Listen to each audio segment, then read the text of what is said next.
5 மிகை முழுக்களின் சராசரியானது அதன் 5 மிகை முழுக்களின் சராசரியானது. அப்ப 5 மிகை முழுக்கள். 5 அப்படிங்கிறது என்னது? எண்ணிக்கை. அப்ப எண்ணிக்கை போட்டா எண்ணிக்கை equal to 5 மிகை முழுக்களின் சராசரியானது. சராசரி ஆனது. அப்ப என்ன போட போறோம்? சராசரி. சராசரிக்கு என்ன கணக்குல வார்த்தை சொல்லுவோம்? ஆனதுன்னு ஒரு வார்த்தை வந்து என்ன பண்ணணும்? equal to அதன் இடைநிலை அளவு போல் இருமடங்கு. இடைநிலை அளவை போல். இடைநிலை அளவை போல் மடங்குனா குறி பெருக்கல். எத்தனை மடங்கு? இடைநிலை அளவு இன்டு 2. அதில் 4 முழுக்கள் 3 4 4 முழுக்கள் என்னன்னு சொல்லிட்டாங்க. நம்பர் மட்டும் தனியா போட்டுக்கலாமா? நம்பர் மட்டும் சொல்லுங்க சாமி. 3 4 6 9 மற்றும் அதன் இடைநிலை அளவு 6 எனில் 5வது இடைநிலை அளவு தான் கொடுத்துக்கறாங்கப்பா. 6. இங்க 2 இன்டா சராசரியினுடைய ஃபார்முலானது சராசரி என்ன? மொத்தம் பை எண்ணிக்கை. ரைட்? equal to 6 12.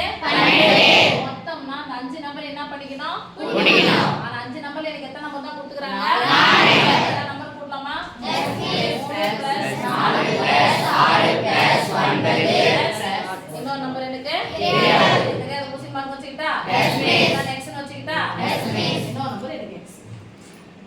பை எண்கள் எண்ணிக்கை எத்தனை சொல்லிட்டாங்க? 5.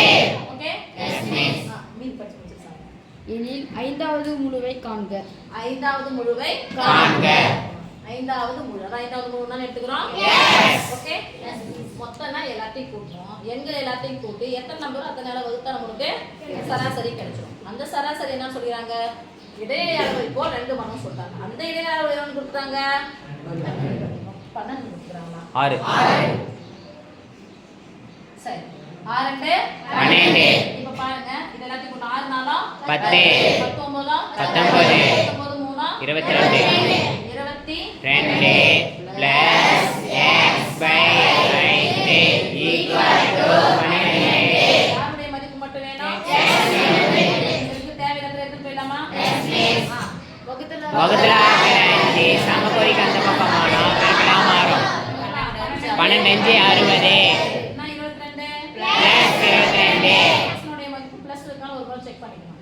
பிளஸ் 22 சமக்கோடிக்கு அந்த பக்கம் போனா minus 22 என்ன மட்டும் இருக்கும்? x equal to x சொல்லலாமா? 20ல 20 போயிடுச்சுனா 40 40ல 2 போயிடுச்சுனா 38. அவ்வளவுதான். 5வது முழு 38.